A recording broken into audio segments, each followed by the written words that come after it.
The chronicles of humanity mark the dawn of the fourth millennium as the true apex of their civilization.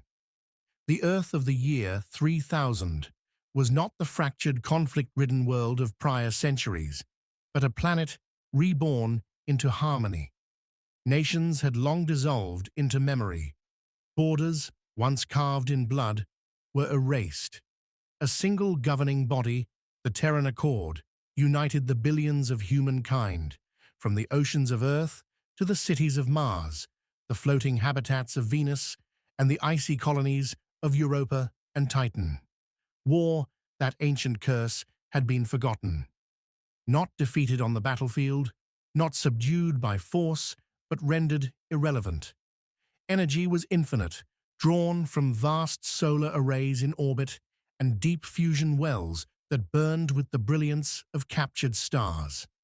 Hunger was banished, not by conquest, but by the abundance of engineered agriculture, capable of feeding billions without exhaustion of soil or sea. Disease, too, was conquered by the unrelenting progress of medicine. The people of Earth lived long lives filled not with toil, but with purpose. The society they built was one of culture, philosophy, and creation. Factories that once forged weapons now crafted art and architecture of impossible beauty. Spaceports, once bristling with the menace of military readiness, became conduits of trade, travel, and cultural exchange. Humanity had achieved what its ancestors had scarcely dared to dream: utopia. Yet humanity's achievement was not confined to itself. For in this era, the stars were no longer distant points of light, but partners in an unfolding story. Across the galaxy, hundreds of civilizations lived and thrived, some ancient, some young, all bound by the tenuous threads of coexistence. It was Earth that emerged as the mediator among them, not the strongest in fleets, not the oldest in history, but the most dedicated to peace.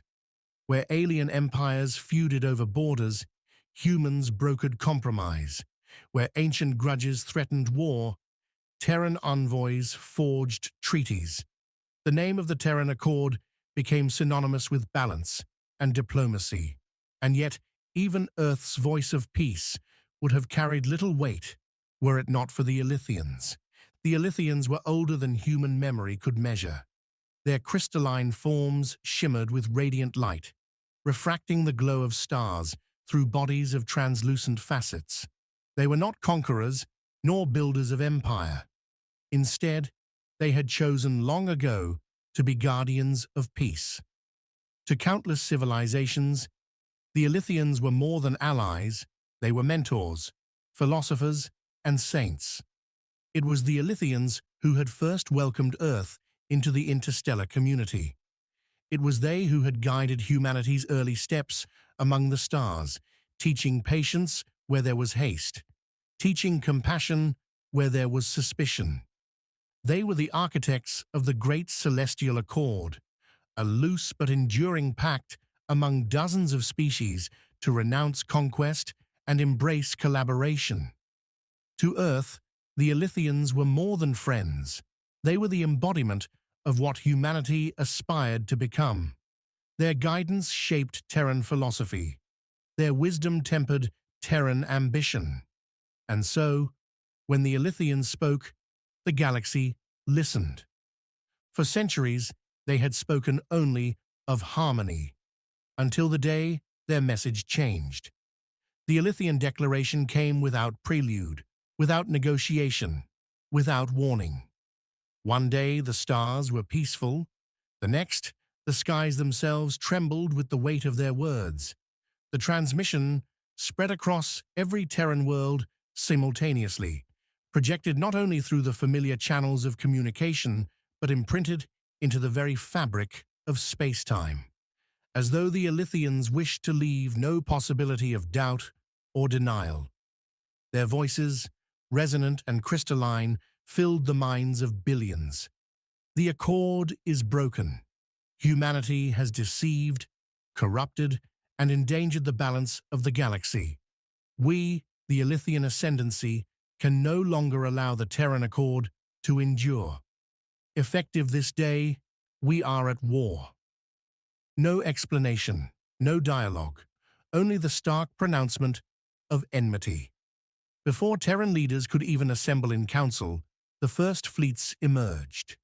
Elythian warships, unseen for millennia, poured from slipspace at the edges of human colonies. To behold an Elythian vessel was to witness a vision, both beautiful and terrifying. Their ships were luminous geometries, refracting starlight in impossible hues, moving as though choreographed in sacred dance.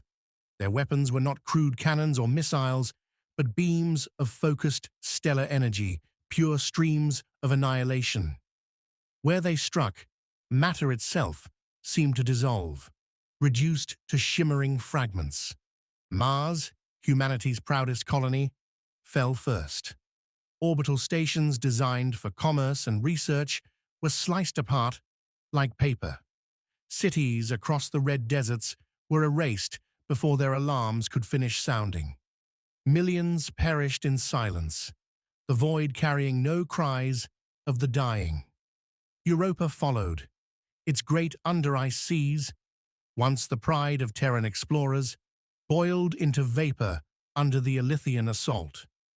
Titan's rings, shimmering trade routes of glistening ice, were shattered into expanding debris fields.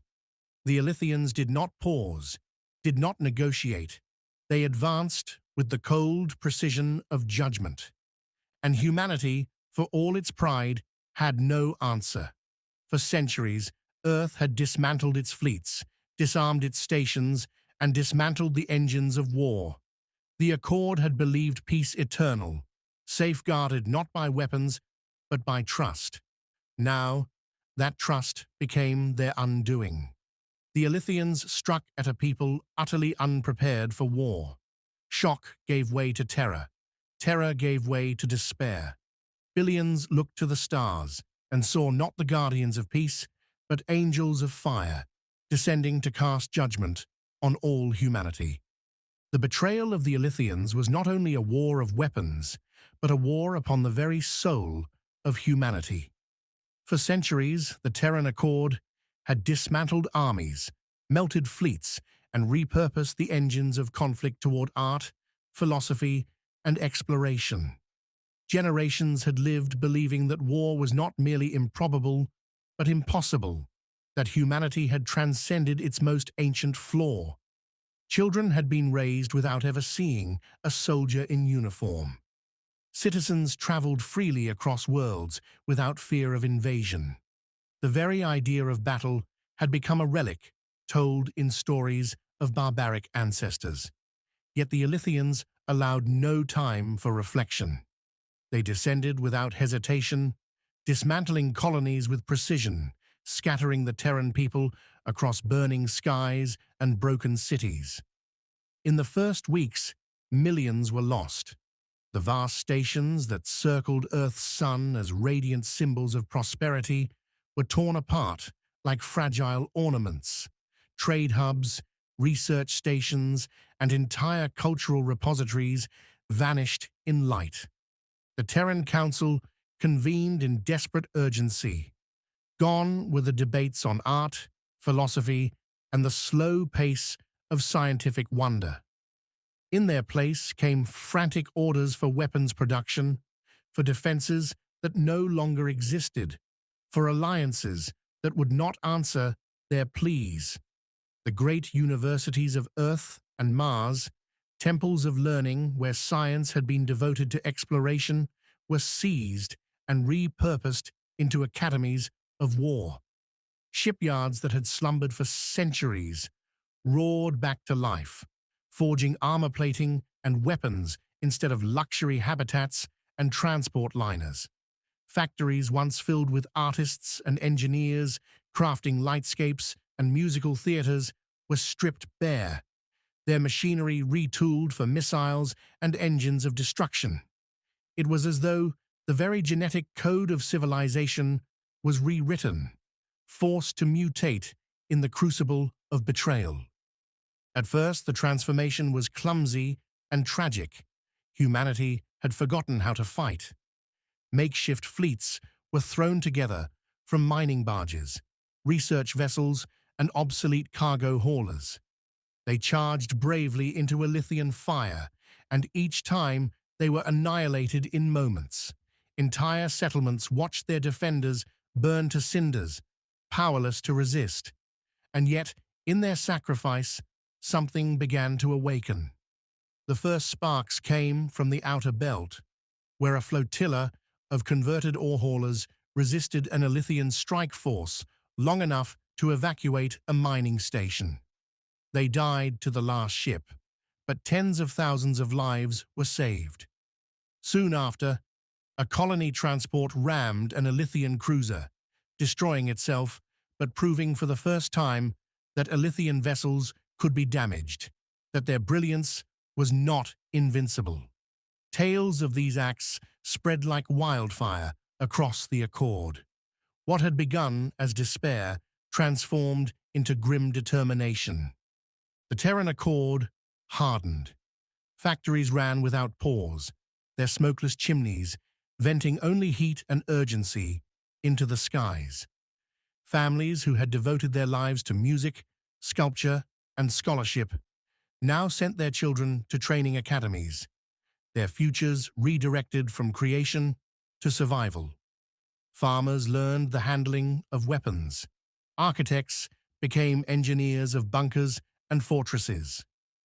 For the first time in centuries, the language of war returned to human lips, and with each passing month, their resolve thickened.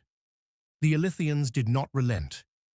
When the outer colonies burned, they turned their focus toward the Sol system itself. Earth, the cradle of humanity, became their target. The battle that followed scarred both sky and soil.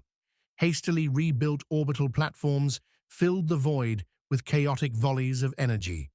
Converted transports and freighters hurled themselves into battle, charging Elythian formations with desperate courage. The luminous geometry of Elythian warships cut through human defenses with surgical precision, tearing habitats apart, igniting stations into drifting ash. But humanity refused to yield. For every world that had been lost, for every colony that had been silenced, Earth itself became the last bastion. The siege lasted weeks, the void around the planet filled with wreckage, with the frozen remains of fleets and the debris of shattered cities. Billions on the surface watched the heavens burn, believing their extinction had come. And yet, against all odds, Earth endured. At unimaginable cost, the sacrifice of thousands of ships and millions of lives, the Elythians were forced to withdraw. For the first time since the war began, their judgment met resistance it could not simply sweep aside. Earth stood bloodied, scarred, but unbroken. The victory was no cause for celebration. The cradle of humanity was left ringed by wreckage, its habitats torn open, its skies dimmed by dust. Families mourned the fallen not only for the lives lost, but for the civilization that had been destroyed. The utopia of the Terran Accord, the peace that had endured for centuries, was gone. Schools no longer taught philosophy of coexistence. They taught strategy and survival. Universities that had nurtured art now focused on weaponry. Factories that once produced music halls now forged war machines. Humanity had been forced to shed innocence and embrace the brutal mechanics of survival. Perhaps the most profound casualty of the Elythian betrayal was not a colony, not a fleet, not even a world, but an idea. The utopia of the Terran Accord had been built upon the faith that peace could last forever, that a civilization could outgrow violence, could shed the instincts of survival through unity and trust. That lesson, inherited from the Elythians themselves, had become the very soul of humanity. And yet the architects of that lesson had shattered it. Across Earth and her colonies, the realization spread. The ideals that had defined their species were insufficient against an enemy that did not bargain, did not compromise, and did not forgive. And yet, in the ashes of despair, a new spirit took root. Humanity discovered within itself a will it had never needed before, the determination to survive, no matter the cost. Small victories began to accumulate. Mining barges converted into warships disrupted Elythian formations. Evacuated colonies withstood bombardment long enough to preserve the lives of millions. Scattered militia groups, composed of laborers, teachers, and farmers who had never held weapons, learned quickly, adapting through necessity and instinct. Every act of resistance, no matter how minor, became a spark that spread hope across the battered civilization. Earth itself became a fortress. Orbital habitats, once monuments to art and leisure, were reinforced and armed. Fleets cobbled together from research vessels, freighters, and salvaged ships learned the first brutal lessons of fleet warfare. Humanity discovered, in the crucible of betrayal, that determination could stand against superior technology, that strategy could compensate for lack of numbers. The people who had dreamed of peace now dreamed of survival. And in dreaming, they began to build a civilization that would never again be caught unprepared. When the Elythians finally retreated to regroup, the Terran Accord issued a proclamation that would echo for centuries. The era of innocence is over. From this day forth, humanity shall no longer be defined by peace alone, but by the iron will to endure. The Accord is not ended, but reborn, tempered by fire, hardened by war. In the months and years that followed, humanity transformed. They forged weapons, trained armies, and rebuilt fleets. They studied tactics and strategy, learned to exploit weaknesses, and embraced discipline and resilience as cultural pillars. The historians of later centuries would call it the birth of the Second Terran Accord, a civilization forged not in peace, but in betrayal and fire. The Elythians had sought to destroy humanity, to shatter their society and erase their legacy. Yet, in attempting to break them, they awakened a power that had lain dormant, the resilience of an entire civilization, its capacity for adaptation and survival. The age of dreamers had ended. The age of survivors had begun. And though the war was far from over, Earth would never again be so vulnerable. Peace, once shattered, would be reforged in iron, and humanity, tempered in the crucible of betrayal, would rise anew, ready to face the Elythians and any who might challenge them in the dark expanse of space.